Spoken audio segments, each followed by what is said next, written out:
ओम अज्ञानतिमिरान्धस्य ज्ञानाञ्जनशलाकया चक्षुरुन्मीलितं येन तस्मै श्रीगुरुवे नमः। नमो ओम विष्णुपादाय कृष्णप्रेष्ठाय भूतले श्रीमते भक्तिवेदांत स्वामिनिति नामिने। नमस्ते सारस्वते देवे गौरवाणी प्रचारिणे निर्विशेष शून्यवादी पाश्चात देश तारिणे। जय श्री कृष्ण चैतन्य प्रभु नित्यानंद श्री अद्वैत गदाधर श्रीवासादि गौर भक्त वृंद। हरे कृष्ण कृष्ण कृष्ण हरे हरे, हरे राम राम राम हरे हरे। हरे कृष्ण कृष्ण कृष्ण हरे हरे, हरे राम राम राम हरे हरे। हरे कृष्ण कृष्ण कृष्ण हरे हरे, हरे राम राम राम हरे हरे। जय जय श्री चैतन्य जय नित्यानंद, जय अद्वैत चंद्र जय गौर भक्त वृंद।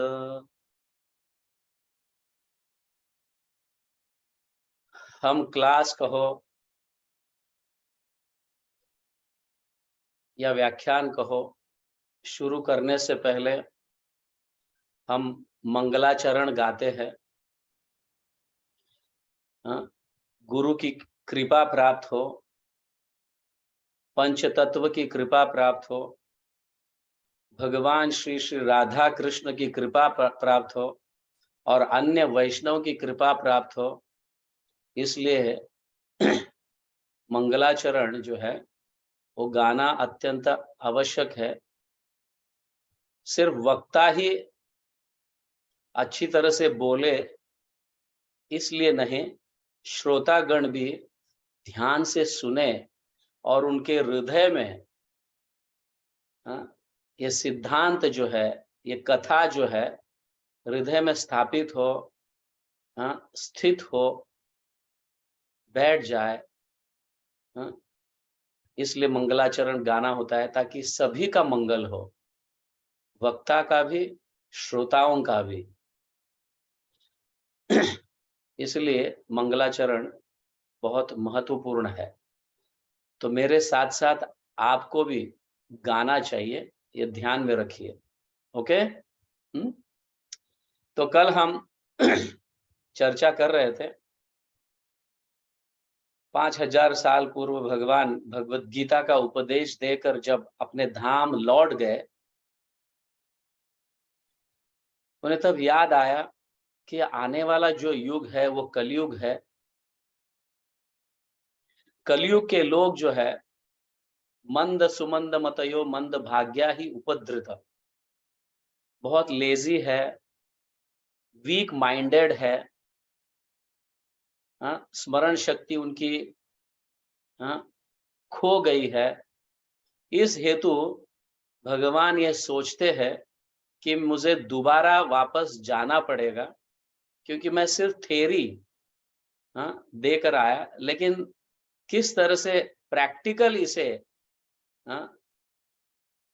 भक्ति को अपनाना चाहिए। सर्व धर्म परित्याग माम एकम शरण व्रज का अर्थ क्या होता है, ये समझाने के लिए भगवान वापस अवतरित होने की इच्छा करते हैं, सोच रहे हैं।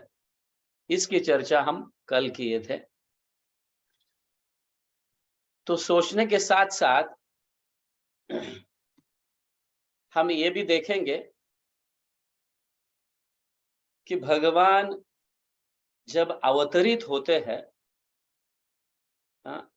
सिर्फ धर्म की स्थापना करने हेतु नहीं, क्योंकि इतने बड़े मुख्य व्यक्ति जब कहीं जाते हैं तो उसके कई कारण होते हैं। एक कारण के लिए इतने दूर तक कोई मिनिस्टर कहो या कोई बड़ा व्यक्ति कहो जाता नहीं, उसके साथ साथ कई कारण होते हैं। जैसे भगवान भगवत गीता में वचन देते हैं, यदा यदा हि धर्मस्य ग्लानिर्भवति भारत अभ्युत्थानम अधर्मस्य तदात्मानं सृजाम्यहम् परित्राणाय साधूनां विनाशाय च दुष्कृताम् धर्म संस्थापनार्थाय संभवामि युगे युगे। हर युग में मैं अवतरित होता हूँ, लेकिन सिर्फ धर्म की स्थापना करने हेतु अवतरित होते ऐसे नहीं। लेकिन उनका मुख्य कारण जो है अवतरित होने का, वो भक्तों को संतुष्ट करना। समझ गए ना? भक्तों के हित के लिए वो अवतरित होते हैं। परित्राणायम साधुना, विनाशाय दुष्कृताम जो है, दुष्टों की नाश करने हेतु, वो तो दूसरा कारण है। मुख्य कारण जो है परित्राणायम साधुना, मेरे भक्तों की रक्षा, मेरे भक्तों के सानिध्य में मैं रहूं, उनको दर्शन दूं, उनको संतुष्ट करूं, वो प्रसन्न हो। एक्चुअली मुख्य कारण ये होता है भगवान का अवतरित होने का। तो भक्तों के संतुष्टता के लिए, भक्तों के प्रसन्नता के लिए भगवान आते हैं। समझ में आ रहा है? भगवान आते हैं। तो हम देखते हैं कि भगवान जब गए यहां से और अवतरित होने का सोच रहे, तो एक कारण नहीं होगा, उसके कई कारण होते हैं। तो इस तरह से यहां पे बताया गया है कि दो कारण, भगवान अवतरित होने के दो कारण है। एक है बहिरंग कारण, दूसरा है अंतरंग कारण। बहिरंग कारण मतलब एक्सटर्नल कॉज, एक्सटर्नल रीजन। अंतरंग कारण मतलब इंटरनल कॉज, इंटरनल रीजन। बहिरंग कारण का अर्थ यह है कि धर्म की स्थापना हेतु कहो, दुष्टों का नाश हेतु कहो, ये हो सकता है बहिरंग कारण। अंतरंग कारण जो है, ये बहुत महत्वपूर्ण है और ये भक्तों के मन को मोदित करता है, प्रसन्न करता है। भगवान के अंतरंग कारण जो है, जो यहाँ पे बताए गए हैं चैतन्य चरितामृत में। तो चैतन्य महाप्रभु के जो लीलाओं का वर्णन ऐसे कई भक्तों ने किए हैं। चैतन्य महाप्रभु के अवतरित होने का और लीलाओं का वर्णन जो है, कई भक्तों ने किए हैं, कई आचार्य ने किए हैं। तो चैतन्य मंगल जो लिखा गया है, जिसकी कल हम चर्चा कर रहे थे, वो है लोचन दास ठाकुर ने लिखा हुआ। उसके बाद श्री वृंदावन दास ठाकुर भी चैतन्य मंगल लिखते हैं, लेकिन ऑलरेडी लोचन दास ठाकुर ने चैतन्य मंगल लिखे, इसलिए बड़ी चर्चा हो जाने के बाद वृंदावन दास ठाकुर के चैतन्य मंगल का नाम वापस नामकरण किया जाता है, दूसरा नाम दिया जाता है, वो है चैतन्य भागवत।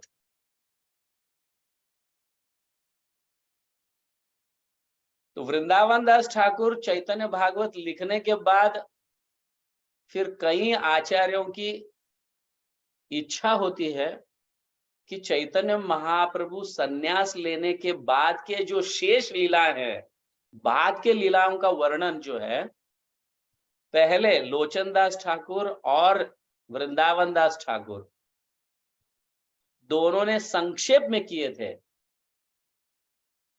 एकदम शॉर्ट में किए थे वर्णन। शेष लीला, बाल्य लीला और नवद्वीप लीला जो है, भगवान के सन्यास के पहले के लीला का वर्णन चैतन्य भागवत में, चैतन्य मंगल में बहुत डिटेल्स में है।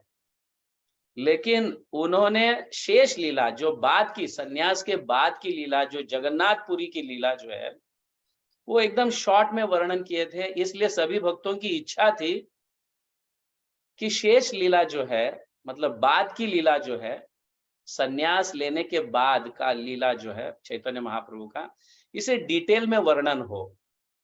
इसलिए कृष्णदास कविराज को ये आज्ञा दी गई, वरिष्ठ भक्तों ने उन्हें ये आज्ञा दी। तो कृष्णदास कविराज फिर चैतन्य चरितामृत ग्रंथ का लेखन करते हैं, चैतन्य चरितामृत। तो अभी तक हम 3 ग्रंथों के माध्यम से चैतन्य महाप्रभु के लीलाओं को श्रवण कर रहे हैं। एक है चैतन्य मंगल, जो लोचन दास ठाकुर ने लिखे हैं, श्री लोचन दास ठाकुर, और दूसरा है चैतन्य भागवत, जो वृंदावन दास ठाकुर लिखे हैं, और तीसरा है चैतन्य चरितामृत, ये कृष्णदास कविराज लिखते हैं, श्रील कृष्णदास कविराज चैतन्य चरितामृत। अभी ये तीनों ग्रंथों का आधार जो है, तीनों ग्रंथों का आधार जो है,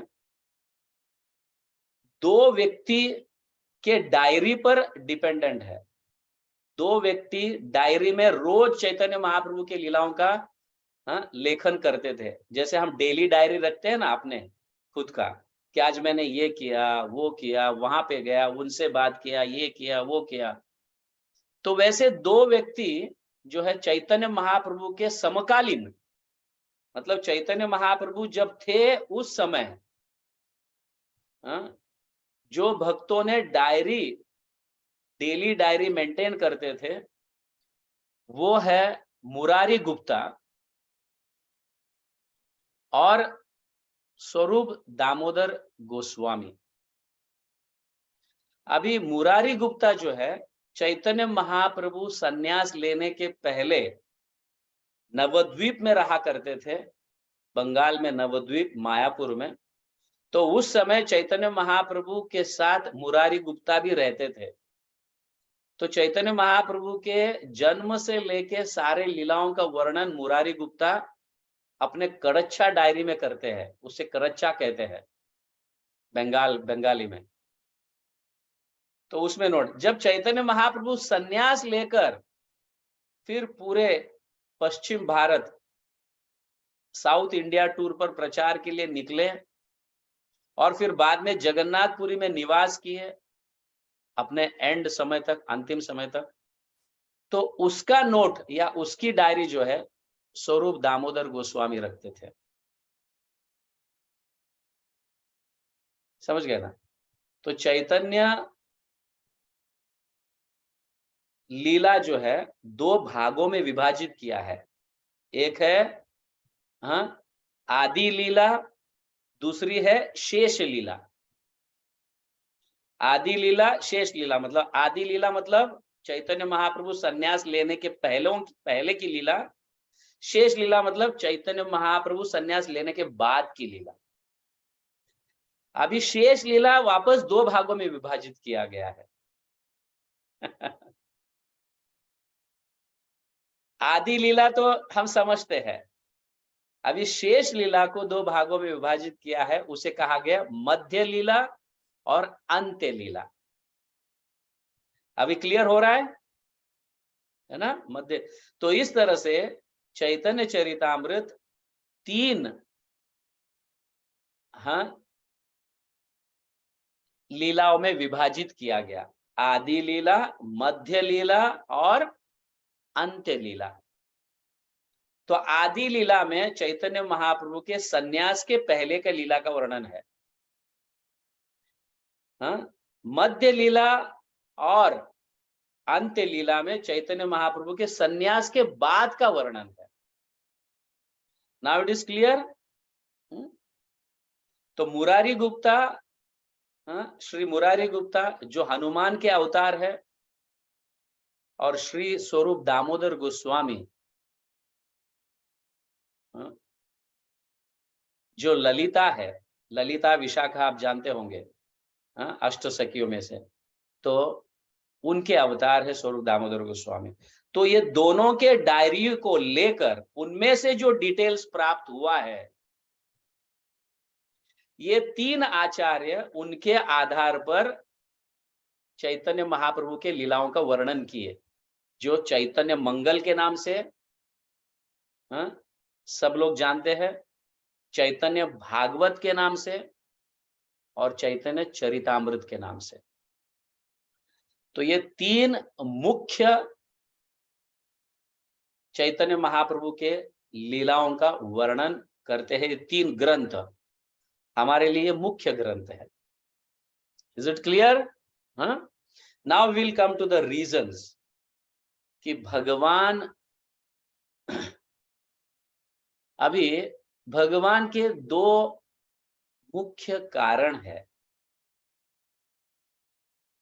अवतरित होने के दो मुख्य कारण। एक है बहिरंग कारण, दूसरा है अंतरंग कारण। Is it clear?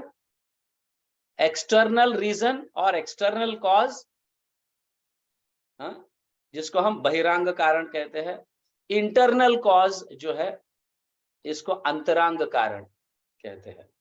तो हम इसको अभी डिटेल्स में चर्चा करेंगे कि क्यों भगवान एक्सटर्नल कॉज और इंटरनल कॉज जो दो, उसके डिटेल्स में चर्चा करेंगे अभी। Now you should note down, external cause जो है उसके तीन कारण है। वापस, जो दो कारण है, एक है बहिरंग एक्सटर्नल कॉज, दूसरा है इंटरनल कॉज अंतरंग कारण। वो दोनों के भी सब कॉजेज है, समझ गया ना? तो एक्सटर्नल कॉज के तीन कारण है, इसकी चर्चा हम करते हैं। ठीक है, तो श्लोकों में यहां पे बताया गया है। नाउ सी, मैं दोनों के एक्सटर्नल का और इंटरनल कॉज के श्लोक को पढ़ता हूं, और उसका नंबर भी मैं दे देता हूं। ये श्लोक आपको कहां पे मिलेगा, so that you can study in details. ठीक है, प्रभुपाद के ग्रंथों में से चैतन्य चरितामृत का जो है उनमें से, अनार्पित चरिम चीरात करुणया अवतीर्ण कलौ समर्पयुतम उन्नत उज्ज्वल रसाम स्वभक्ति श्रियाम। यहां कहा गया है अनार्पित, अनार्पित चरिम चीरात, बहुत चीर काल से, बहुत लंबे समय से मैं अर्पित नहीं किया, मतलब मैंने दिया नहीं। बहुत लंबे समय से मैंने जिस चीज को दिया नहीं, चीरात मतलब चीरकाल से, मतलब चीरकाल बहुत लंबे समय से, उसको देने के लिए मैं जाऊंगा, ऐसे भगवान कह रहे हैं। और वो क्या है? समर्पयुतम उन्नत उज्ज्वल रसाम। उन्नत उज्ज्वल रसाम मतलब द हाईएस्ट मेलो, सबसे ऊंचा रस, जो प्रेम का रस है, बहुत लंबे समय से नहीं दिया, इसलिए मैं देने जाऊंगा। और साथ ही साथ क्या है, युग धर्म जो है, कलयुग का धर्म जो है, वो भी स्थापित करूंगा। समझ गया ना? जो है नाम संकीर्तन। अब समझ में आ रहा है? बहुत लंबे समय से नहीं दिया था, इसलिए मैं देने जाऊंगा, ऐसे भगवान कह रहे। ये एक्सटर्नल रीजन जो है। और इंटरनल रीजन भी जो है मैं बता देता हूं। अभी एक्सटर्नल रीजन जो है, जैसे मैंने कहा, एक्सटर्नल रीजन के तीन कारण, दो मुख्य कारण एक्सटर्नल एंड इंटरनल, और एक्सटर्नल रीजन के भी तीन कारण है। वो है नाम संकीर्तन की स्थापना करना, मतलब जिसे युग धर्म कहा जाता है। जैसे भगवान कह रहे धर्म संस्थापनार्थाय संभवामि युगे युगे। चार युग है, सतयुग, त्रेता युग, द्वापर युग और कलयुग। कृतयध्याय तो विष्णुम त्रेता यज्ञ तो मखैव द्वापारे परिचर्यायम कलौ तद हरि कीर्तना। सतयुग में जो है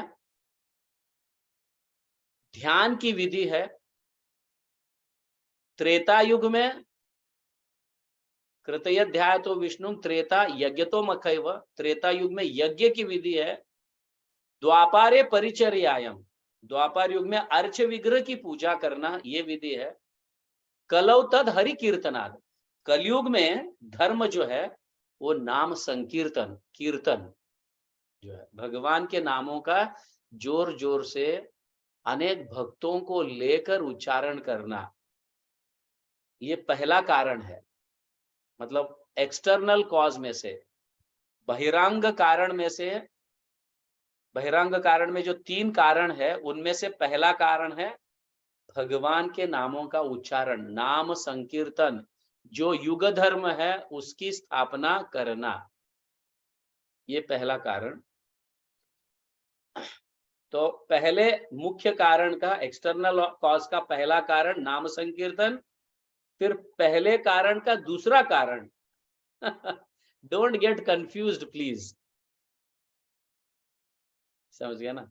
मतलब बहिरंग कारण का दूसरा कारण है प्रेम भक्ति को स्थापित करना, समझ गया ना। नाम संकीर्तन पहला कारण, दूसरा कारण है प्रेम, जो व्रज भाव जो है, हाँ, प्रेम भाव जो है या प्रेम भक्ति जो है, अभी तक त्रेता युग, द्वापर युग या सतयुग में प्रेम की भाषा नहीं की गई थी, मतलब प्रेम से भक्ति नहीं किया गया था। सब लोग मिश्र भक्ति, ऐश्वर्य भक्ति, इस प्रकार की भक्ति करते थे, जो भगवान को भगवान समझते थे। प्रेम भक्ति का अर्थ है भगवान मेरे मित्र के जैसे है, भगवान मेरे पुत्र के जैसे है, भगवान मेरे सखा के जैसा है, या फिर मेरे प्रिय प्रीतम के जैसे है। इसे प्रेम भक्ति कहा गया है, समझ गया ना। जिसे हम साख्य, वात्सल्य और माधुर्य कहते हैं, तो ये प्रेम भक्ति में आते हैं। दास्य भाव भी प्रेम भक्ति में आता है, लेकिन फिर भी दास्य भाव ये भगवान है, हम दूर से ही, जैसे बॉस को हम दूर से ही देखते हैं, उनके करीब नहीं जाते, उनके साथ ठट्टा मश्करी नहीं करते, उनके साथ प्रेम नहीं कर सकते, ये ऐसी बात हुई दास्य भाव। लेकिन भगवान प्रेम भक्ति देने के लिए आ रहे हैं, ये दूसरा कारण है, पहले कारण का दूसरा कारण, प्रेम भक्ति देने हेतु, ठीक है। और तीसरा है अद्वैत आचार्य, पंच तत्व में के जो अद्वैत आचार्य है, श्री कृष्ण चैतन्य प्रभु नित्यानंद श्री अद्वैत जो है, गदाधर श्रीवास, पंच तत्व में जो श्री अद्वैत आचार्य है, उन्होंने जब देखा कलयुग में कितना प्रभावशाली है, कल हम जैसे चर्चा कर रहे थे ना, जैसे नारद मुनि देखकर बेहोश गिर रहे थे, कलयुग के इस प्रभाव को देखकर या इस वातावरण को देखकर सारे लोग भ्रष्ट हो गए, यहाँ तक कि ब्राह्मण लोग भी। तो अद्वैत आचार्य भी 500 साल पहले यही देख रहे थे, बाप रे बाप कितना भयानक कलयुग है ये, क्या होगा इन सब लोगों का। तो अद्वैत आचार्य जो महाविष्णु के अवतार है, यहाँ पे इस दशा को देखकर, इस दुर्दशा, इस कलयुग के दुर्दशा को देखकर अद्वैत आचार्य सोचने लगते हैं कि अभी भगवान स्वयं अगर आएंगे और फिर धर्म की स्थापना करेंगे तो कुछ बात हो सकती है। अभी अद्वैत आचार्य तो स्वयं महाविष्णु है, सब धर्म की स्थापना तो विष्णु करते हैं, या भगवान श्री कृष्ण के अंश भी कर सकते हैं धर्म की स्थापना। लेकिन भगवान यहाँ प्रेम भक्ति देने के लिए अवतरित होने वाले हैं जो बहुत लंबे समय से नहीं दिए, इसलिए उनकी इच्छा हुई थी। साथ ही साथ मैं प्रेम भक्ति तो दूंगा ही, फिर धर्म की स्थापना भी करूंगा। हाँ? और मेरे प्रिय भक्त अद्वैत आचार्य मुझे बुला रहे हैं। समझ गए ना? मेरे प्रिय भक्त जो है अद्वैत आचार्य मुझे बुला रहे हैं, हे प्रभु आप आ जाओ। समझ गए ना? अभी पहले कारण का हम जो 3 कारण देखे हैं, एक है युग धर्म स्थापना, नाम संकीर्तन, पहला। दूसरा है प्रेम भक्ति देना। तीसरा है अद्वैत आचार्य के बुलावे को स्वीकार करना। ठीक है? तो यहाँ पे जो है पहला जो है चिरकाल से जो नहीं दिया गया था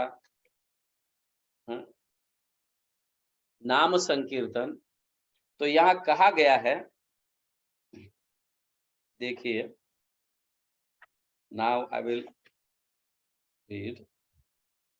तो यहाँ कहा जा रहा है नाम संकीर्तन के विषय में, युग धर्म प्रवर्तयमु नाम संकीर्तन, चारी भाव भक्ति दिया नाचामु भुवन। मैं युग धर्म की स्थापना नाम संकीर्तन के माध्यम से करूंगा, और लोगों को नाम संकीर्तन में नचाऊंगा मैं। तो युग धर्म नाम संकीर्तन का अर्थ है भगवान के कीर्तन में नाचना। अब समझ रहे हैं? सिर्फ भगवान के नामों का उच्चारण करना इतना ही नहीं, भगवान के नाम के उच्चारण के साथ साथ नाचना भी जो है,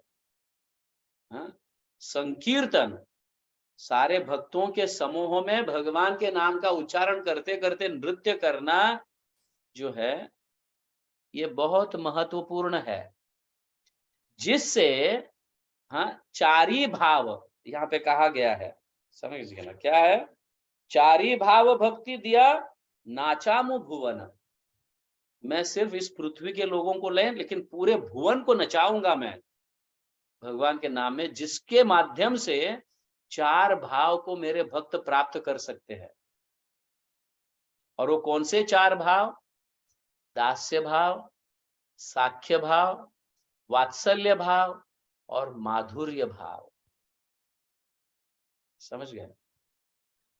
भगवान ने हमें इतना छूट दे रखा है, सिर्फ दास ही बनने की जरूरत नहीं, आप मेरे सखा बन सकते हो, आप मेरे माता पिता बन सकते हो, आप मेरे क्या है सखियां भी बन सकते हो, मेरे पटरानियां भी बन सकते हो। ऐसा प्रेम भगवान कभी दिए नहीं थे, ये बहुत दुर्लभ था। कोई भी भगवान का अवतार, वो फिर राम अवतार कहो, नरसिंह अवतार कहो, वामन अवतार कहो, परशुराम अवतार कहो, जितने भी अवतार जो है, ये प्रेम भक्ति जो है दास्य भाव तक दे सकते हैं, लेकिन साख्य, वात्सल्य और माधुर्य सिर्फ कृष्ण देने के लिए आते हैं। आप समझ रहे? सिर्फ कृष्ण देने के लिए आते हैं। और कृष्ण जो दिए हैं उसको डेमोन्स्ट्रेट करने के लिए चैतन्य महाप्रभु के रूप में अवतरित होकर हमें चैतन्य महाप्रभु सिखा रहे हैं कि इस भाव को कैसे प्राप्त किया जाता है। ऐसा है? तो नाम संकीर्तन सिर्फ भगवान के नाम का उच्चारण नहीं, उसमें नृत्य भी करना। तो नाम के साथ साथ जब नृत्य करते हैं तो हमें प्रेम भक्ति प्राप्त होता है, जो सबसे ऊंचा है। आप देखो रासलीला में सभी भक्त नाचते हैं क्या नहीं? भगवान के साथ नाचते हैं क्या नहीं? भगवान के सखाए भी नाचते हैं क्या नहीं? जब गोचारण लीला के लिए जाते हैं तो भगवान के साथ कितनी सारी मस्ती करते हैं, भगवान को ठगाते हैं, उनके कंधे पर चढ़ते हैं, उनके साथ आंख में छोली खेलते हैं, कई प्रकार के लीला करते हैं।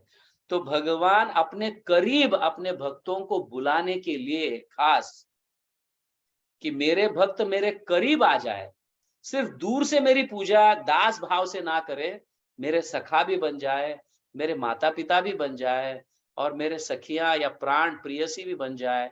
यहाँ तक भगवान ऐसी प्रेम भक्ति देने के लिए यहाँ पे आए हैं।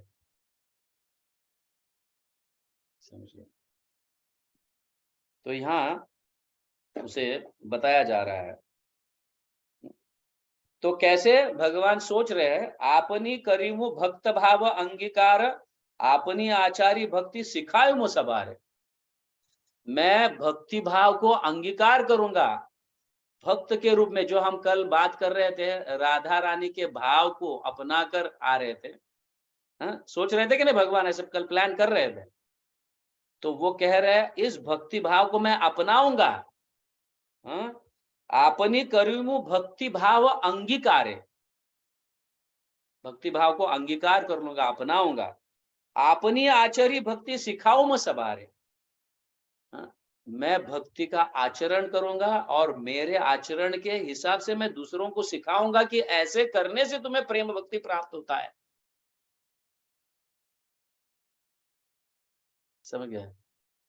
यद यद आचरित श्रेष्ठा तत्तदेवेतरो जना। श्रेष्ठ व्यक्ति जैसा आचरण करता है, सामान्य जनता उसको फॉलो करती है। ठीक उसी तरह से भगवान जो है स्वयं श्रेष्ठता होने के कारण वो कह रहे हैं, मैं भक्ति के भाव को अंगीकार कर कर मैं खुद भक्ति भाव को आचरण करूंगा, ताकि दूसरे देख सके कि कैसे करना होता है। That means practical demonstration. जो हमारी बात हो रही थी 5000 साल पहले, थेरोटिकल नॉलेज देके गए भगवत गीता, लेकिन प्रैक्टिकल समझाया नहीं, इसलिए वापस चैतन्य महाप्रभु के रूप में वो प्रकट हुए 500 साल पहले और प्रैक्टिकल समझाने लगे कि कैसे करना होता है। समझ रहे हैं? तो इस तरह से वो बता रहे हैं यहाँ पे। तो दूसरा प्रेम भक्ति व्रज गोपी का जो है, यहाँ पे जैसे उन्होंने कहा आपनी करीमु भक्ति भाव अंगीकार। तो ब्रज गोपी प्रेम भक्ति सिखाने के लिए कैसे खुद आचरण करके भगवान हमें सिखाना चाहते हैं। और तीसरा जो है अद्वैत आचार्य के इसको, उनके बुलावा को ये करना। अद्वैत आचार्य जो है, जब उन्होंने देखा कि कलयुग का प्रभाव बड़ा भयानक है, तो भगवान को अवतरित मतलब यहाँ बुलाने का सबसे सरल रास्ता कलयुग में, उन्होंने सारे ग्रंथों को निचोड़ा, और जब उन्हें पता चला भगवान ऐसा ये विधि का पालन करने से अपनी बात को मानते हैं और भगवान यहाँ पे अवतरित होते हैं। कैसे? यहाँ पे वो कहते हैं, तुलसी दल मात्रेण जलस्य चुलुकेन वा विक्रीणिते स्वम आत्मानां भक्त्योभ्यो भक्तवत्सलः। क्या कह रहे हैं यहाँ पे? सिर्फ दो चीज, शालिग्राम शिला के ऊपर भगवान के चरणों में तुलसी के पत्तों का अर्पण और जल चढ़ाने से भगवान इतने संतुष्ट हो जाते हैं कि वो बिक जाते हैं। ये उन्होंने ढूंढा अद्वैत आचार्य, और गंगा के तट पर नवद्वीप में इसको एवरी डे, रोज गंगा के तट पर जाकर अपने शालिग्राम शिला को लेकर उसको रोज तुलसी चढ़ाते थे और गंगा जल अर्पण करते थे, अभिषेक करते थे, जिसके कारण भगवान ऊपर से देखे कि मेरे भक्त मुझे बुला रहे हैं और मुझे जाना चाहिए। समझ गया ना? ये है बहिरंग कारण। तो बहिरंग कारण क्या क्या है? युग धर्म स्थापना करना जो है नाम संकीर्तन, नाचते नाचते भगवान को प्रसन्न करना। दूसरा है कारण प्रेम भक्ति को प्रदान करना। हाँ? युग धर्म, नाम संकीर्तन, भगवान के नामों का उच्चारण नृत्य करते करते, और दूसरा कारण प्रेम भक्ति जो कभी दिया नहीं था। सिर्फ धर्म संस्थापनार्थाय संभवामि युगे युगे, धर्म की स्थापना करने हेतु भगवान अवतरित होते थे बार बार हर युग में, लेकिन इस कलयुग में जो है एक तो धर्म की स्थापना तो करना ही है, नाम संकीर्तन, और दूसरा है प्रेम भक्ति को भी देना है, जो मैंने पहले कभी नहीं दिया, बहुत लंबे समय से नहीं दिया, वो दूसरा। और तीसरा है मेरे भक्त, प्रिय भक्त अद्वैत आचार्य बुला रहे हैं, मुझे अभी जाना ही चाहिए। तो ये 3 बहिरंग कारण है भगवान के अवतरित होने का। अब समझ रहे हैं? 3 बहिरंग कारण। तो बहिरंग कारण के 3 कारण हम डिटेल्स में समझ लिए। आप समझ गए सब? Are you all clear? हाँ, 3 कारण, बहिरंग कारण। बहिरंग कारण के 3 कारण, एक है नाम संकीर्तन, मतलब युग धर्म की स्थापना, भगवान के नाम का जप करना या उच्च स्वर से भगवान के नामों का उच्चारण करना नृत्य करते करते, ठीक है, वो एक। दूसरा है प्रेम भक्ति प्रदान करना, और तीसरा अद्वैत आचार्य बुला रहे हैं, मुझे उसे रिस्पॉन्स देना चाहिए, तो मुझे जाना है। ये 3 कारण बहिरंग कारण हो गए। ठीक उसी तरह से दूसरा जो है अंतरंग कारण जो है, उसके भी 3 कारण है, उसके भी 3 कारण है। ये तो हम सब जानते हैं।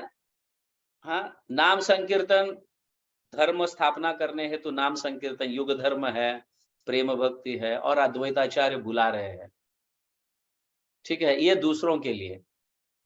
लेकिन अपने लिए भगवान चाहते हैं, मेरे लिए मुझे क्या चाहिए था, तो वो अंतरंग कारण हुआ। वो अपने संतुष्टि के लिए मुझे कुछ अनुभव करना है। बहिरंग कारण का अर्थ है लोगों के लिए, समझ गए? धर्म की स्थापना लोगों के लिए है, प्रेम भक्ति देना वो लोगों के लिए है, और अद्वैत आचार्य बुला रहे इसलिए मैं जा रहा हूं, वो भी अन्यों के लिए है। लेकिन अंतरंग कारण निजी कारण है, मुझे कुछ चीज का अनुभव करना है जो मैं पहले कभी नहीं किया। इस विषय में भगवान सोच रहे हैं, समझ गया ना? इस विषय में भगवान सोच रहे हैं, अभी वो बताते हैं। देखो यहां पे बता रहे हैं अंतरंग कारण के 3 इच्छा जो है, भगवान की इच्छा है कि मुझे वो अनुभव करना है। तो भगवान कुछ मतलब ऐसी इच्छा रखते हैं जो उन्हें अनुभव करना है, जो पहले कभी अनुभव नहीं हुआ था, जिसकी चर्चा हम कल कर रहे थे। हाँ? रुक्मिणी जैसे ही कहा कि मैं और राधा रानी जानते हैं, हाँ? इस प्रेम भाव को, तुम तो भगवान हो, तुम कैसे जान पाओगे भक्तों का प्रेम भगवान के लिए क्या होता है? तुम तो भगवान हो, तुम भक्त थोड़ी हो कि भगवान के प्रति प्रेम कैसा हो, कि तुम तो जानते नहीं हो। जैसे ही ऐसे रुक्मिणी ने कहा, और कहा कि राधा रानी और मेरे अलावा इसे कोई नहीं समझ पाएंगे, तुम भी नहीं। जब ऐसे कहा तो भगवान की इच्छा हुई, मुझे तो इसे अनुभव करना ही होगा, समझ गया ना? क्योंकि मैं पहले ऐसा अनुभव, this is very wonderful idea, मैंने पहला कभी ऐसा डिस्क्रिप्शन सुना नहीं। मैं तो भगवान हूं, सभी के हृदय में बैठता हूं, सभी के हृदय को भी जानता हूं, लेकिन मेरे प्रति उनका प्रेम जो है, ये मुझसे वंचित रहा। मैं नहीं समझ पाया उनके प्रेम को। इसलिए ये प्रेम क्या अद्भुत है, जो मेरे भक्त मुझे करते हैं, उसका अनुभव मुझे लेना है। इसलिए मुझे भक्त के रूप में अवतरित लेना होगा, अवतरित होना होगा, जो कल हम चर्चा कर रहे थे। अभी यहाँ पे, हाँ, यहाँ पे भगवान स्वयं बताते हैं, अपनी इच्छा को व्यक्त करते हैं। हाँ, तो ये अंतरंग कारण के भी 3 कारण है। अंतरंग कारण के भी 3 कारण है। जो 3 इच्छा है भगवान की इच्छा, जिसे भगवान अनुभव करना चाहते हैं, वो क्या है? और ये बहुत बहुत महत्वपूर्ण है। हम तो नाम संकीर्तन का अनुभव हो चुका है, चलो प्रेम भक्ति के विषय में भी हम समझ गए हैं, अद्वैत आचार्य ने बुलाया है इसलिए आए, लेकिन भगवान की जो इच्छा है, जिसका अनुभव अभी तक नहीं किए हैं, वो क्या है?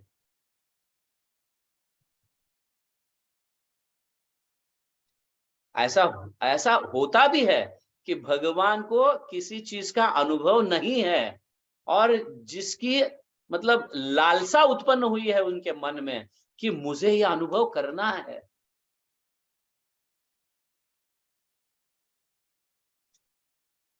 ये कैसा अद्भुत होगा। तो ये बहुत महत्वपूर्ण है। तो यहाँ पे आई विल ट्राई टू, मैं कोशिश करता हूं इसे समझाने का।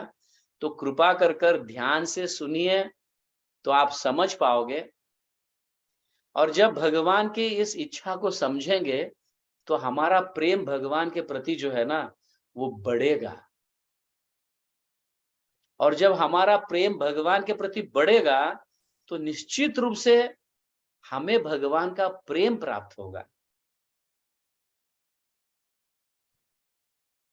वो है, यहाँ पे कहा गया है, श्री राधाय प्रणय महिमा कीदृशो वानयैव। प्रणय महिमा, I will try to make you understand, मैं समझाने का प्रयास करूंगा इसे। हाँ? एक है प्रणय महिमा, राधा है किसका? श्रीमती राधा रानी का प्रणय महिमा का अनुभव करने की इच्छा, लालसा भगवान के हृदय में जागृत हुआ है। प्रणय महिमा क्या है, मैं समझाऊंगा इसे। हम्म दूसरा है स्वाध्यो येन अद्भुत मधुरिमा कीदृशो वा मदीया। समझ गए? हम्म ये बहुत सुंदर है।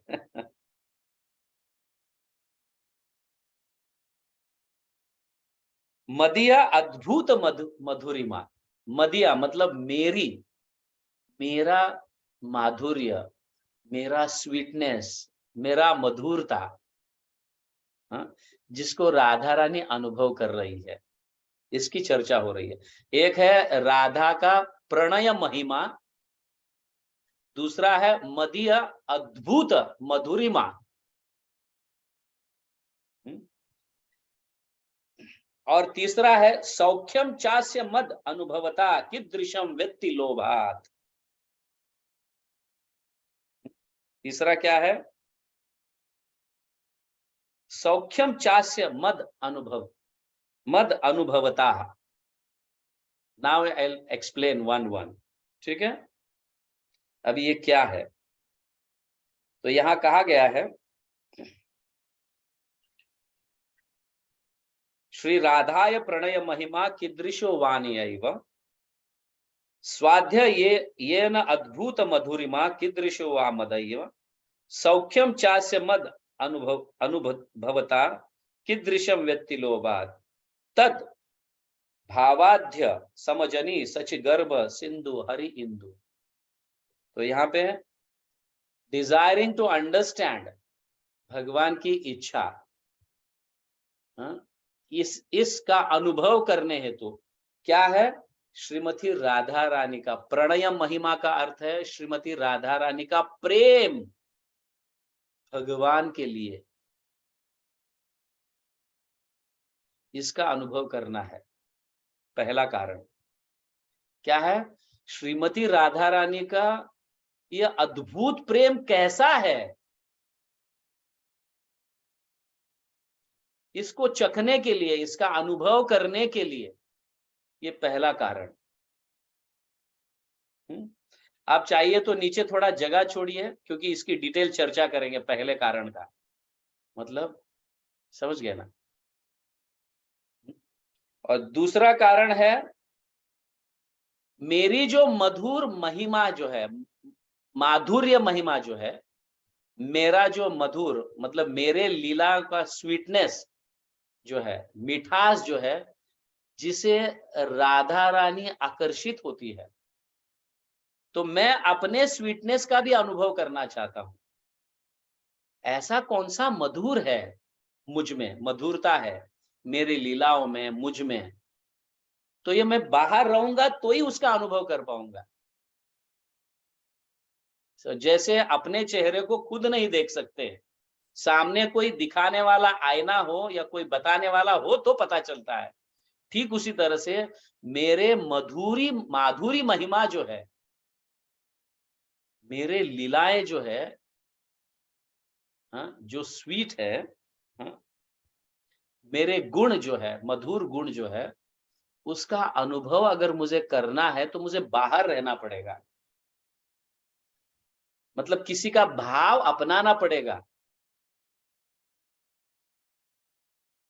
ये है, इसकी कर लेते हैं हम। जो मेरी मेरी मधुरता जिसमें राधा रानी आकर्षित हो जाती है। पहला है राधा रानी का प्रणय महिमा, जो प्रेम है, हाँ? अद्भुत प्रेम, उसका अनुभव लेना है। और दूसरा अनुभव क्या है? राधा रानी मेरे गुणों के प्रति, मेरे स्वीट मधुर गुणों के प्रति आकर्षित हो जाती है और मुझसे प्रेम करने लगती है। तो मेरे गुणों का भी अनुभव मुझे लेना है, बाहर रहूंगा तो ही मैं ले पाऊंगा इसे। अपने गुणों का हम खुद कभी वर्णन करते हैं? मेरे ये गुण है, मेरे वो गुण है, मैं ऐसा हूं, वैसा हूं। तो भगवान को इस गुण को चखना है तो बाहर रहना पड़ेगा, दूसरा व्यक्ति बनना पड़ेगा, तभी इस गुणों को चख पाएंगे वो, और वो भी प्रेम से, जैसा राधा रानी चखती है। समझ में आ रहा है? क्लियर हो रहा है? हाँ, कंफ्यूज मत होना है इसमें। पहला है प्रणय महिमा, जो राधा रानी का अद्भुत प्रेम। दूसरा कारण है मेरे गुण, जिसके कारण श्रीमती राधा रानी आकर्षित होती है और मुझसे प्रेम करने लगती है। ऐसे कौन से गुण हैं मेरे? कितना सुंदर हूं मैं, इसको। और सौख्यम चास्य मद अनुभवता, हाँ, क्या कहा गया है? जब मैं राधा रानी के प्रेम को रिस्पॉन्स देता हूं, उसके बाद का जो राधा रानी अनुभव करती है, वो तो बड़ा अद्भुत है। वो क्या है? वो वो भी मुझे चखना है। अभी हम थोड़ा इन जो अंतरांग कारण के 3 कारण जो है, एक है राधा रानी का अद्भुत प्रेम, दूसरा है भगवान श्री कृष्ण के स्वतः के गुण, सौंदर्य से लेके सब कुछ, जिसके कारण राधा रानी आकर्षित होती है, बार-बार उनके साथ उनका संग करने का इच्छा करती है, वो गुणों को समझना। और तीसरा, मैं जब उसके प्रेम को रिस्पॉन्स देता हूं, उसका जो अद्भुत अनुभव है, उसके बाद जो राधा रानी महाभाव में जो चली चली जाती है, उसका भी मुझे अनुभव करना है। ये 3। दूसरे मुख्य कारण के 3 कारण, जिसको हम अंतरांग कारण कहते हैं। अभी let's try to understand.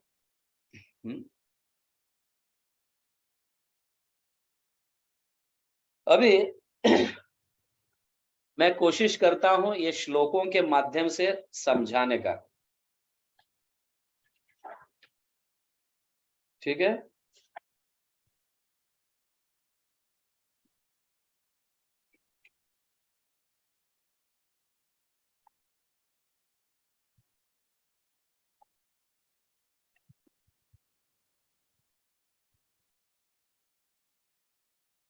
Yes तो यहां कहा गया है ताहार प्रथम वाचा करिया व्याख्यान, कृष्ण कहे आमी है रसेर निदान। भगवान कहते हैं मैं सारे रसों का राजा हूं,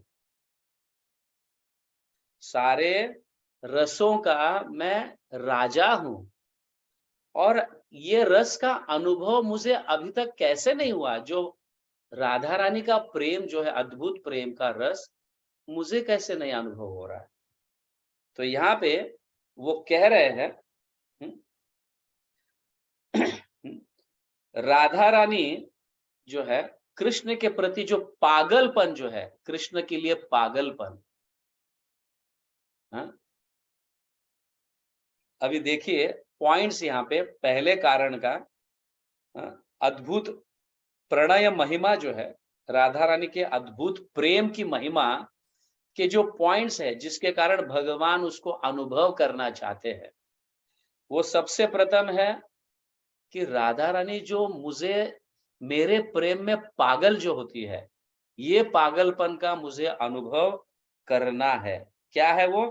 राधिकार प्रेम आम करय उन्मत। उन्मत मतलब पागल। मेरे संग में रहकर या मेरे लिए जो उसका पागलपन है, ये कैसा पागलपन है, ये मुझे अनुभव करना है। तो यहां वो कहते हैं। और दूसरा पॉइंट ये है, इसके प्रेम के शक्ति को मैं नहीं समझ पा रहा हूं। समझ गए? तो अद्भुत प्रेम जो पहला कारण है, उनमें ये सारे पॉइंट्स रहते हैं। ये अद्भुत प्रेम कैसा है, अद्भुत प्रेम को समझाने के ये पॉइंट्स है। तो भगवान समझा रहे हैं कि राधा रानी मेरे संग में रहकर पागलपन जो है, या मेरा संग प्राप्त करने के प्रति पागलपन उसका, वो दूसरा उसके प्रेम की शक्ति जो है इतना अद्भुत कि मैं समझ नहीं पा रहा हूं।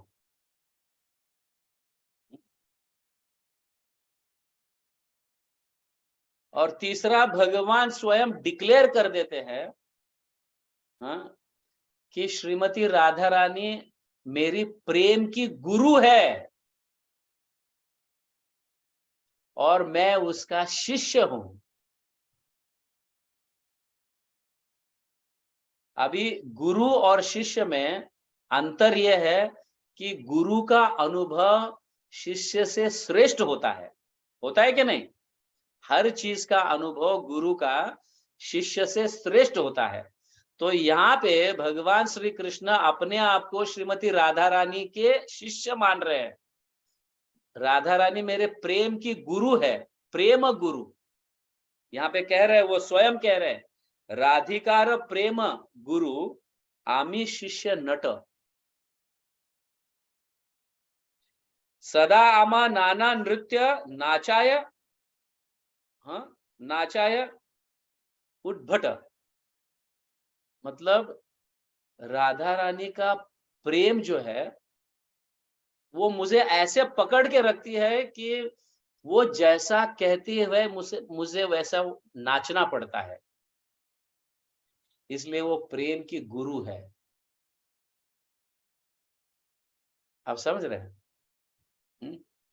ये प्रेम का अद्भुत महिमा का सिर्फ वर्णन है, पहले कारण का वर्णन। अंतरांग का पहला कारण जो है उसका राधा रानी के प्रणय महिमा, अद्भुत प्रेम का सिर्फ वर्णन कृष्ण कर रहे हैं कि अद्भुत प्रेम में मैं ये अनुभव नहीं कर पा रहा हूं। उसके अद्भुत प्रेम का अनुभव इस कारण मैं नहीं कर पा रहा हूं। क्या है? एक तो उसका पागलपन, दूसरा है उसकी शक्ति प्रेम के प्रति, वो कभी टूटती नहीं है। समझ गया? कभी कभी हमारा प्रेम टूट जाता है, समझ गया ना? कुछ किसी ना किसी कारणवश हम ब्रेकअप कर लेते हैं, करते हैं कि नहीं? हम आजकल ये नया सुनने मिलता है ये शब्द ब्रेकअप, समझ गया ना? तो राधा रानी की शक्ति ऐसा है, यथा तथा विदधातु लंपटो मत प्राण नातस्तु स एवन परः। समझ गया ना? श्री कृष्ण मुझे आलिंगन दे या मुझे धिक्कार करे, दूर ढकेल दे, फिर भी वो मेरे प्राणनाथ है, ऐसे श्रीमती राधा रानी का मत है। मतलब ऐसी शक्ति उसके प्रेम में है कि किसी भी कारण से वो टूट नहीं सकता। समझ गया? और यहाँ पे और भी वर्णन कर रहे हैं उसका अद्भुत प्रेम का, कि वो प्रेम की गुरु है। उसका जो अनुभव है प्रेम में, मेरे से कई गुना अधिक है, इसलिए अपने आप को मैं उसका शिष्य मानता हूं। राधिकार प्रेम गुरु, आमी क्या है? शिष्य नट। नट मतलब जैसे डायरेक्टर जैसे नचाता है वैसे हीरो को नाचना पड़ता है। नट, नट मतलब एक्टर। चलो तुम ऐसा एक्ट करो, ओके सर। तो मैं शिष्य हूं, जैसे वो नचाती मैं नाचता हूं। ये उसके अद्भुत प्रेम की महिमा है। समझ गए ना? आगे कहते हैं, तथा हईते कोटि गुण राधा प्रेम आस्वादन। राधा रानी के प्रेम में मैं जो आस्वादन करता हूं, और मैं जब मतलब राधा रानी के प्रेम का आस्वादन और मेरे प्रेम का आस्वादन में बहुत जमीन आसमान का फर्क है। मैं आस्वादन जितना करता हूं राधा रानी के प्रेम में, लेकिन राधा रानी मेरे प्रेम में कोटि कोटि आस्वादन करती है। Not just 1%, 100%। कोटि यहां पे कहा गया, तथा हईते कोटि गुण। thousands and thousand times she experienced that love। मैं तो सिर्फ उसके प्रेम में 1% अनुभव करता हूं, लेकिन मेरे प्रेम में वो कोटि कोटि गुणों का अनुभव करती है। मेरे से भी कोटि कोटि गुना ज्यादा है उसका प्रेम। ऐसे भगवान श्री कृष्ण जो है, इसको स्थापित कर रहे हैं राधा रानी के प्रेम को।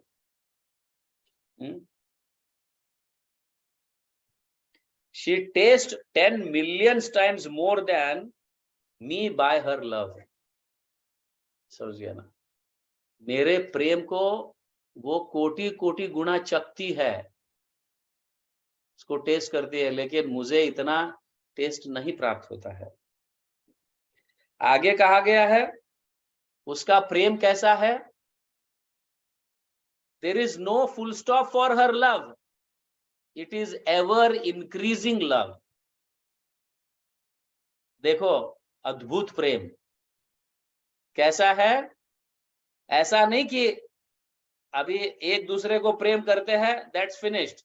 बट यहाँ पे राधा रानी का प्रेम जो है, कोटि गुना भगवान से तो अनुभव ज्यादा कर ही रही है, साथ ही साथ उसका प्रेम कंटिन्यूअसली बढ़ते रहता है। There is no full stop for her love.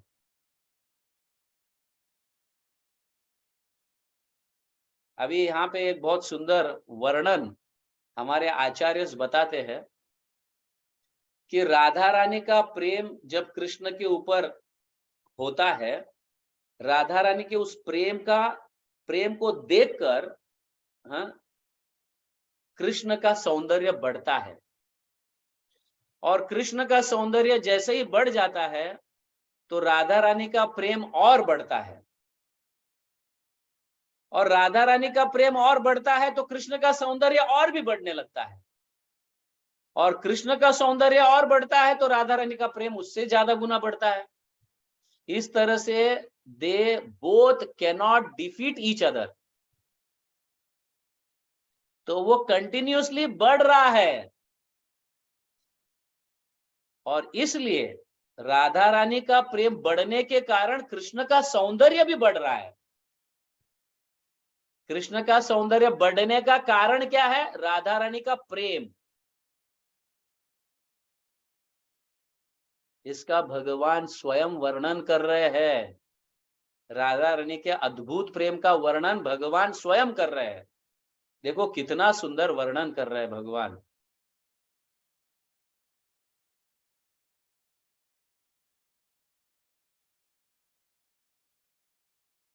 तो मेरा सौंदर्य बढ़ने का कारण कौन है? श्रीमती राधा रानी, ऐसे भगवान कह रहे हैं। श्रीमती राधा रानी का प्रेम बढ़ता है तो मेरा सौंदर्य बढ़ने लगता है, मेरा सौंदर्य बढ़ता है तो राधा रानी का प्रेम बढ़ता है, राधा रानी का प्रेम बढ़ता है तो मेरा सौंदर्य वापस और बढ़ता है।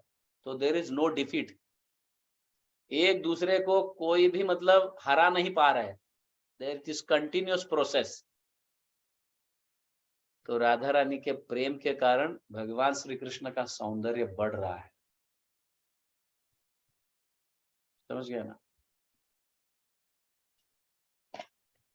तो इस तरह से हाँ, अंतरांग कारण का, पहले कारण का भगवान वर्णन देते हैं। कौन से? प्रणय महिमा, श्रीमती राधा रानी के प्रेम की महिमा, अद्भुत प्रेम की महिमा का वर्णन कर रहे भगवान। तो इसको अनुभव करने की इच्छा भगवान स्वयं कर रहे हैं। ये पहला कारण हो गया। अभी अभी दूसरा कारण है, क्या है? जो मैंने बताया था, अंतरांग कारण का दूसरा कारण है मदिया अद्भुत मधुरिमा, मेरे गुणों का जो है अनुभव करना, अपने गुणों का जो राधा रानी कर रही है, मेरे गुणों के कारण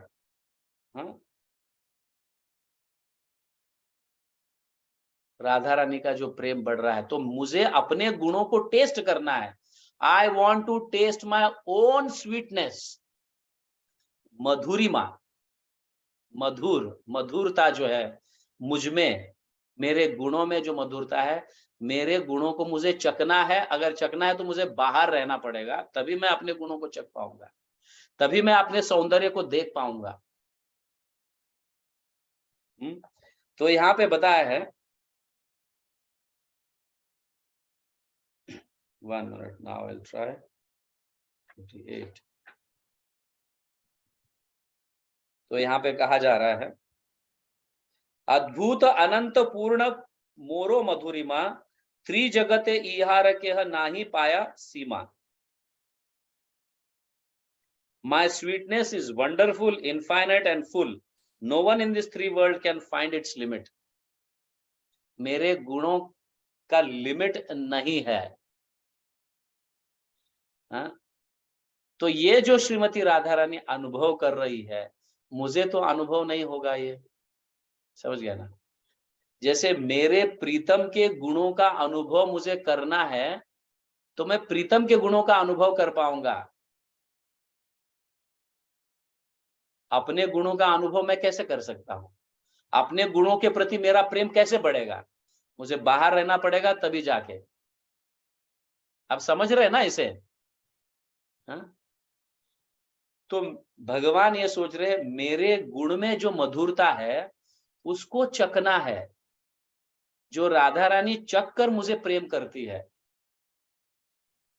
तो मैं अगर वैसा प्रेम करने का अभिलाषा करूंगा, आशा करूंगा, या ऐसा कुछ इच्छा करूंगा, तो मुझे अपने गुणों को चखना पड़ेगा।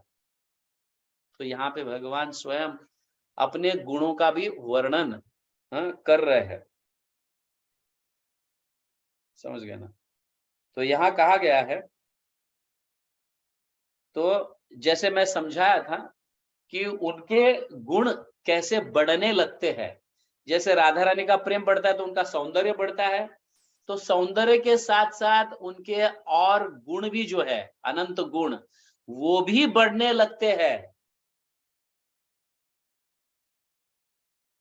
सिर्फ सौंदर्य नहीं बढ़ता है, उनके गुणों की मधुरिमा, स्वीटनेस बढ़ने लगती है। समझ गया? सारे गुण ऐसे कहा गया। कृष्ण मधुयार एक स्वाभाविक बल, कृष्ण आदि नर नारी करय चंचल। 48th verse. Let's see what it is explained.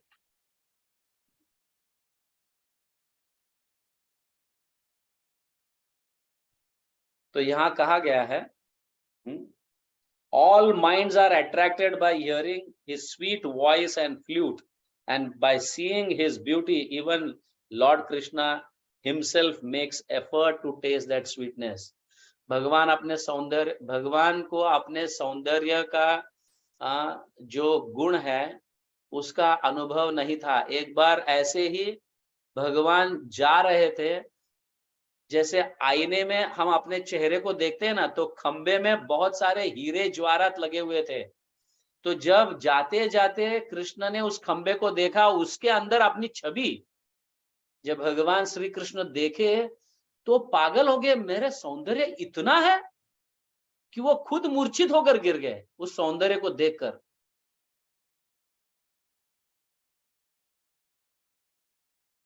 तो वो भी अनुभव करना चाहते हैं, यहाँ पे कहा जा रहा है ऐसा। समझ गए ना? क्या है? यस। श्रवणे दर्शने आकर्षणे सर्व मन, आपना आस्वादित कृष्ण करे न यतन। उनके फ्लूट जो है, जो बांसुरी बजाते हैं, उसकी मधुरिमा बढ़ने लगती है। उनके जो बोल है, उनका जो स्वीटनेस, वो इतने मधुरता बोलते हैं, वो भी बढ़ने लगता है। भगवान श्री कृष्ण का सौंदर्य भी बढ़ने लगता है। इतना ही नहीं, अनंत गुण बढ़ने लगते हैं, जिसके कारण राधा रानी आकर्षित हो जाती है। तो मुझे भी ऐसा अपने गुणों के प्रति आकर्षित होऊंगा, तभी तो मैं ऐसा प्रेम को अपना मतलब अनुभव कर पाऊंगा। तो ये दूसरा कारण है, अपने मधुरिमा का अनुभव करना। समझ गए ना? पहला कारण क्या है? प्रणय महिमा, श्रीमती राधा रानी के अद्भुत प्रेम की महिमा, उसका अनुभव। और दूसरा अपने गुणों का अनुभव, जिसके कारण राधा रानी आकर्षित हो जाती है। तो मुझे भी मेरे गुणों के प्रति आकर्षित हो जाऊंगा, तो ही मैं ऐसे प्रेम का अनुभव कर पाऊंगा, वरना तो कैसे कर पाऊंगा। और तीसरा है, तीसरी इच्छा जो भगवान की, जो अंतरांग कारण का तीसरा इच्छा जो है, ये इच्छाएं है, पहली इच्छा, दूसरी इच्छा, तीसरी इच्छा। और तीसरी इच्छा क्या है? जो राधा रानी, मैं प्रेम का प्रतिसाद मतलब रिस्पांस जब देता हूं,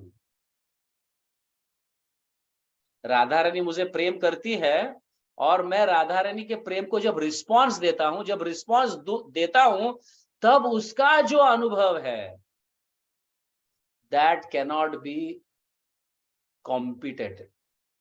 उसका कंपटीशन किधर भी नहीं है।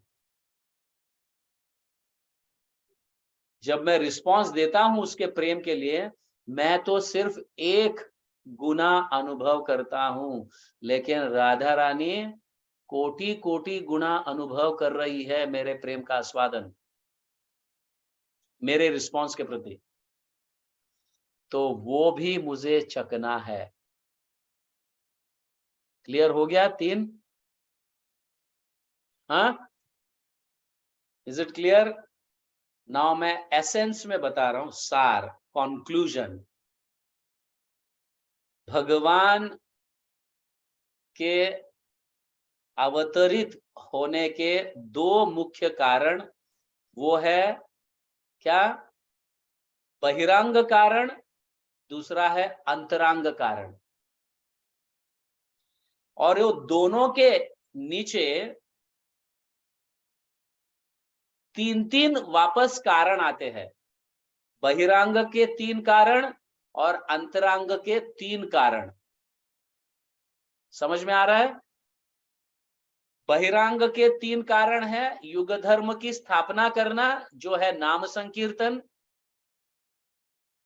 बहिरंग का दूसरा कारण है प्रेम भक्ति प्रदान करना, जो पहले कभी नहीं किया था।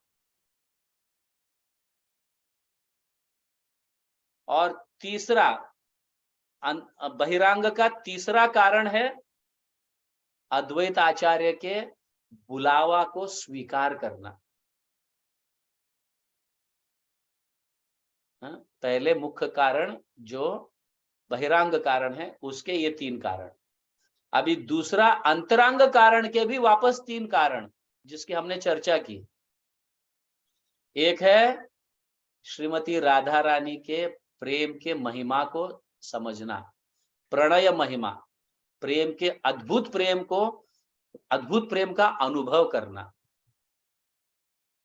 ठीक है, ये अनुभव करने की विषय है। दूसरा अंतरंग कारण जो है, ये अपने आप को अनुभव करने का विषय है। भगवान सोच रहे हैं मुझे ये अनुभव करना है, ये दूसरों के लिए नहीं है।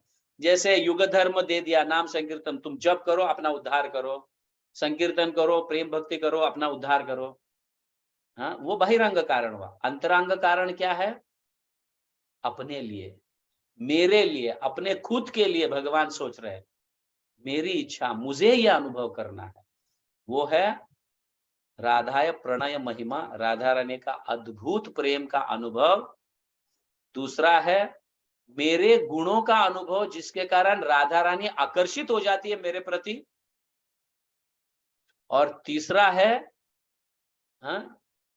राधा रानी के प्रेम को जो मैं रिस्पॉन्स, प्रतिसाद देता हूं, प्रतिसाद देने के बाद राधा रानी जो करोड़ों करोड़ों गुना अनुभव करती है, मेरे रिस्पॉन्स में जो आनंद लूटती है।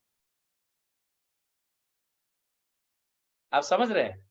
मेरे प्रेम का रिस्पॉन्स जब मैं देता हूं राधा रानी को, तब उसमें जो उसे आनंद का अनुभव होता है, मेरे से करोड़ों करोड़ों गुना ज्यादा होता है। तो इन सारे कारणों के लिए मुझे अवतरित होना है, ऐसे कृष्ण क्या कर रहे हैं? इच्छा कर रहे हैं। अभी समझ में आया भगवान के अवतरित होने के कारण? बहिरंग कारण, अंतरंग कारण, बहिरंग कारण के 3 कारण, अंतरंग कारण के 3 कारण। और हमने अंतरंग कारण के 3 कारणों के डिटेल्स भी समझ लिए हैं। समझ में आया ना? अंतरंग कारण के 3 कारण जो है, राधा रानी का अद्भुत प्रेम भगवान स्वयं वर्णन कर रहे हैं, और अपने गुणों का भी वर्णन कर रहे हैं, जिसको अनुभव करना है बाहर रहकर। और तीसरा जो है, राधा रानी जो आनंद लूटती है मेरे प्रेम में, मैं जब रिस्पांस देता हूं, प्रतिसाद देता हूं, मेरे प्रेम में जो आनंद लूटती है, मैं आनंद तो सिर्फ कण के जैसा, उसका आनंद अनेक गुण, कोटि कोटि गुण आनंद उसका है। तो मैं, मतलब भगवान होते हुए भी मेरे भक्त कितने श्रेष्ठ हैं, कितना आनंद में रहते हैं। मैं इतना आनंद में नहीं रहता, इसलिए मुझे वो आनंद को प्राप्त करना है। That is why I want to take the moods of Shrimati Radha Rani. इसलिए मुझे उसके भाव को अंगीकार कर कर मुझे भी कृष्ण भक्ति करना है। भगवान स्वयं कृष्ण भक्ति करने की इच्छा कर रहे हैं और साथ ही साथ हमें कृष्ण भक्ति कैसे करना है इसको भी सिखाना चाहते हैं। Is it clear? हाँ, सभी को समझ में आया ये कारण? हाँ, यस। यहाँ पे अभी देखिए, जो भगवान के प्रिय मित्र, काउंसिलर, भगवान को सलाह देने वाले उद्धव जी, समझ गया ना? You must be knowing Uddhav कौन है। जानते हो उद्धव को? जानते हो? भगवान को सलाह देते थे, भगवान के काउंसलर थे उद्धव, अपने परिवार के थे उद्धव, भगवान के इतने करीब रहते थे उद्धव, और उद्धव भगवान को इतना, मतलब इतना चाहते थे, तो और भगवान भी उद्धव को इतना चाहते थे कि अपना जो कपड़े है, माला है, गहने हैं, जो भी अलंकार है, वो उतार कर उद्धव को दे देते प्रसाद के रूप में, जिसकी चर्चा हम कल किए। अभी उद्धव जो है भगवान की भक्ति करना चाहते, जो कृष्ण को काउंसलिंग करते थे, कृष्ण को सलाह देते थे, वो भी भगवान की भक्ति करना चाहते थे। जस्ट एक दृष्टांत बता रहा हूं कि भगवान की भक्ति की महिमा जो है कितनी बड़ी है। उद्धव एक बार, जैसे हम स्कूल में जाकर कुछ पढ़ते हैं ना, कुछ सीखना चाहते हैं, वैसे उद्धव प्रेम के स्कूल में जाने की इच्छा करते हैं, वृंदावन, और राधा रानी के सखियों को कहते हैं कि मैं आपके प्रेम के स्कूल में एडमिशन लेना चाहता हूं। समझ गया ना? आपकी जो प्रेम है भगवान के लिए, हाँ, मैं वो सीखना चाहता हूं आपके अंडर में रहकर, आपके स्कूल में एडमिशन लेकर। तब राधा रानी और अन्य सखियां कहते हैं, हाँ, एक ही शर्त पर हम आपको एडमिशन देंगे, वो प्रश्न का उत्तर दोगे तो ही आपको एडमिशन देंगे, वरना तो नहीं। ऐसे गोपियां कहने लगती है। तो उद्धव जी कहते हैं, प्रश्न क्या है, पूछो। तो गोपियां प्रश्न करती है, हमारे प्रेम में और कृष्ण के प्रेम में कोई अंतर नहीं है। हम जितना कृष्ण को प्रेम करते हैं, कृष्ण भी हमें उतना ही प्रेम करते हैं। फिर भी कृष्ण वृंदावन छोड़कर चले गए, ये कहकर कि मैं बहुत ही जल्द वापस लौटूंगा, और अभी तक नहीं आए।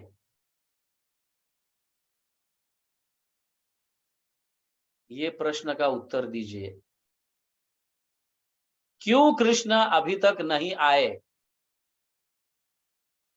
उद्धव जो है, जो कृष्ण को सलाह देने वाले उद्धव, अपना सर खुजाने लगते हैं और प्रश्न का उत्तर दे नहीं पाते।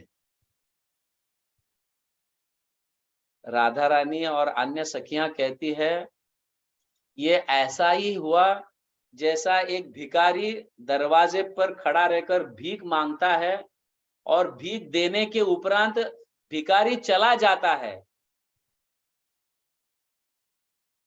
वापस नहीं लौटता। दूसरा है, हाँ, स्कूल में पढ़ने के बाद स्टूडेंट सीखता है टीचर से, मास्टर से, पढ़ने के उपरांत पास होकर जब स्कूल छोड़कर चला जाता है, वापस कभी टीचर्स को मिलने नहीं आता है। भौरा जब फूल से मधु लेती है, लेकर चली जाती है, वापस उस फूल के पास लौटती नहीं है। हालांकि प्रेम से ही भिखारी को दान दिया गया, प्रेम से ही विद्यार्थी को सिखाया गया, प्रेम से ही भौरे को मधु दी गई, फिर भी वो क्यों नहीं लौटा? कृष्ण ऐसे ही है, क्यों नहीं लौटे? इस प्रश्न का उत्तर दीजिए उद्धव। तब उद्धव अपना सर खुजाने लगते हैं और उत्तर नहीं दे पाते। इसलिए कहते हैं, you are not eligible to get admitted in this school of love. इस प्रेम के पाठशाला में एडमिशन लेने के आपके कोई अधिकार नहीं है, इसलिए आप चले जाओ वापस। You don't have any right, आपकी योग्यता नहीं है। उद्धव बहुत दुखी हो जाते हैं। फिर बाद में अन्य सखियों के पास जाते हैं, कहने लगते हैं कि चलो, आपके स्कूल में मुझे सीखने के लिए एडमिशन नहीं तो नहीं मिला, क्या मैं आपके स्कूल में झाड़ू मार सकता हूं? क्या आपके टीचर्स को एक ग्लास पानी मांगे तो मैं दे सकता हूं? उनकी सेवा कर सकता हूं? उसकी भी योग्यता आपके पास नहीं है, आप चले जाइए। ऐसे गोपियां कहती उद्धव को। उद्धव बहुत चिंतित हो जाते हैं कि गोपियों के जैसा अद्भुत प्रेम मुझे कब प्राप्त होगा। तब वो सोचने लगते हैं, हाँ, जब वापस चले जाते रहते हैं, हाँ, द्वारका, तब वो सोचने लगते हैं कि जब तक इन गोपियों के चरण की धूली मुझे प्राप्त नहीं होगी, तब तक ये अद्भुत प्रेम मुझे प्राप्त नहीं होगा। स्कूल में एडमिशन लेकर सीखने से प्राप्त नहीं होता है, या किसी के सिखाने से हम सीख नहीं सकते इस प्रेम को। तो जो प्रेमी जो है भक्तगण, उनके चरण के धूली मेरे सर पर जब गिर जाएगा, तभी मुझे यह अद्भुत प्रेम प्राप्त होगा, सीखने से प्राप्त नहीं होगा। इसका अनुभव या ऐसा विचार उद्धव में आने लगता है, और वो भगवान से प्रार्थना करते हैं और गोपियों से प्रार्थना करते हैं, हे प्रभु, हे गोपियां, मेरे शरीर को मैं त्यागने के बाद ऐसे जगह में जन्म लूं जहां पे मैं घास बन जाऊं, और गोपियां जब उस पेड़ का फूल तोड़ने के लिए आती है और उस घास पर जब उनका पैर लग जाता है, तो मेरे सर पर उनके पैर की धूली गिर जाएगी, जिसके कारण मुझे प्रेम प्राप्त होगा। इसलिए आज भी कुसुम सरोवर के पास उद्धव जो है घास बनकर अवतरित है, घास बनकर वहां पे रहते हैं, जहां पे गोपियां प्रतिदिन फूल तोड़ने के लिए आती है और उद्धव को उनकी पदधूलि प्राप्त होती है, जिसके कारण आगे चलकर उद्धव ऐसे प्रेम में उन्मत्त हो जाएंगे। तो प्रेम को सिखाने से नहीं प्राप्त होता, गुरु के चरण की धूली, हाँ, गोपियों के चरण की धूली, आचार्यों के चरण की धूली, ये बहुत बहुत महत्वपूर्ण है। हमारे चैतन्य चरितामृत में 3 मुख्य कार्यों के विषय में, हाँ, महत्ता बताई गई है।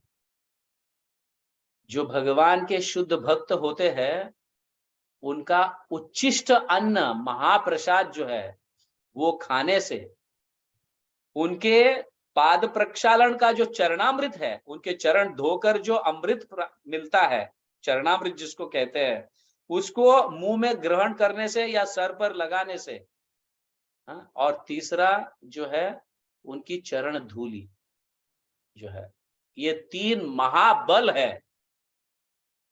बाकी अन्य कोई करने की जरूरत नहीं, ये 3 अगर प्राप्त हो, भगवान के शुद्ध भक्त का उच्छिष्ट अन्न महाप्रसाद के रूप में, दूसरा उनका चरणामृत, और तीसरा उनकी चरण धूली, ये महाबल कहा गया है। भगवान का प्रेम अगर प्राप्त करना है तो ये महाबल है।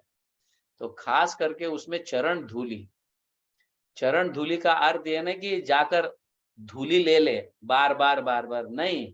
चरण धूली का अर्थ है उनके आज्ञा का यथारूप में प्रयास करना, पालन करने का। उनके आज्ञा का पालन यथारूप में जब प्रयास करते हैं, तब शुद्ध भक्तों की चरण धूली प्राप्त होती है, जिसके कारण आगे चलकर भगवत प्रेम प्राप्त होता है, गोपियों के जैसा। और इस प्रेम को देने के लिए भगवान श्री कृष्ण चैतन्य महाप्रभु के रूप में प्रकट हुए 500 साल पहले, जिसका हम उत्सव मनाए जा रहे हैं 7 तारीख को, जिसको गौर पूर्णिमा कहते हैं हम। समझ गए ना? गौर पूर्णिमा, उस दिन चैतन्य महाप्रभु अवतरित हुए।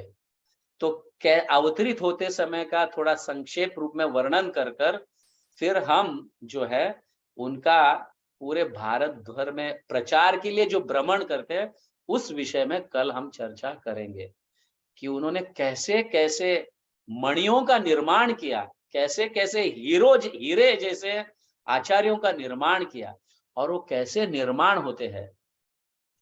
हाँ, ये भी हम कल सीख लेंगे। ठीक है?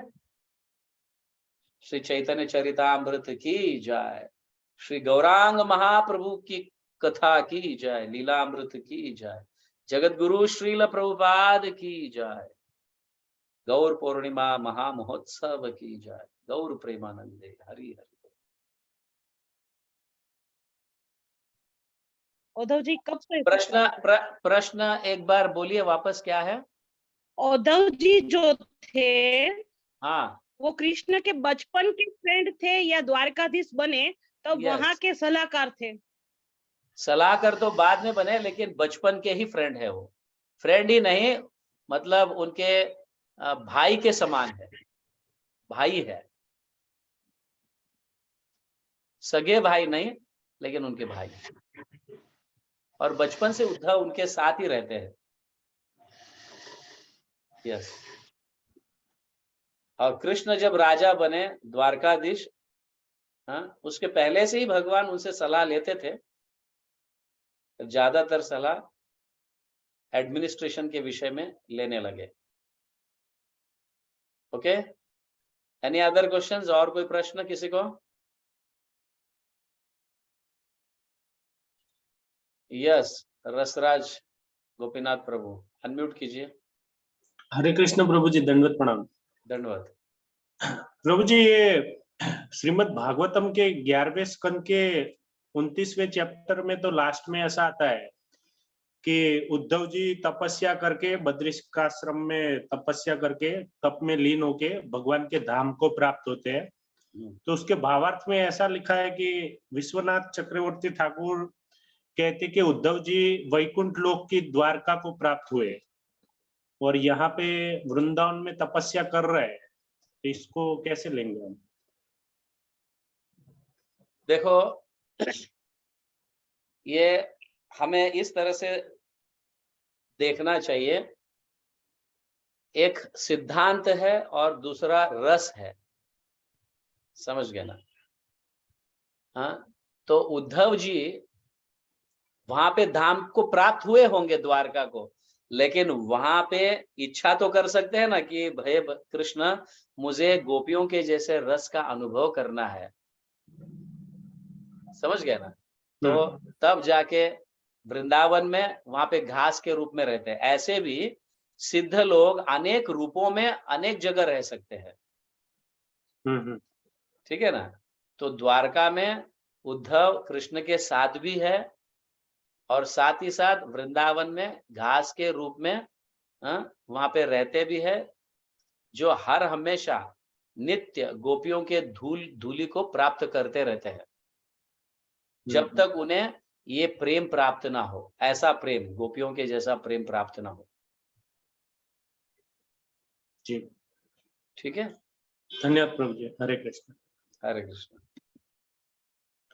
यस, अच्युत चेतना माता जी।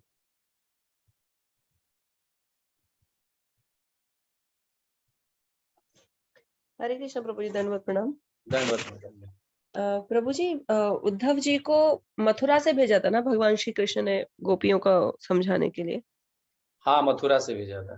यस। द्वारिका से तो फिर बाद में बलराम जी आए थे ना? यस, ओके, मथुरा से भेजा। Any other questions?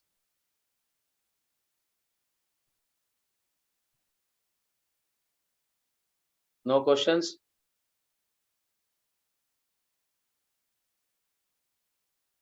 ओके। तो हम अपने मीटिंग को यहीं पे एंड करते हैं। प्लीज कृपा करके कल ज्वाइन कीजिए। कल भगवान का प्रीचिंग टूर है। संन्यास लेने के उपरांत फिर कैसे चले गए, कहाँ कहाँ चले गए, किसको किसको मिले, इस विषय में चर्चा होगी। ठीक है। सो भगवान कैसे प्रचार किए और हमें भी उससे उनसे क्या सीखना है, इस विषय में चर्चा करेंगे। ओके। जगत गुरु श्रील प्रभुपाद की जय। गौर प्रेमानंदे हरि हरि।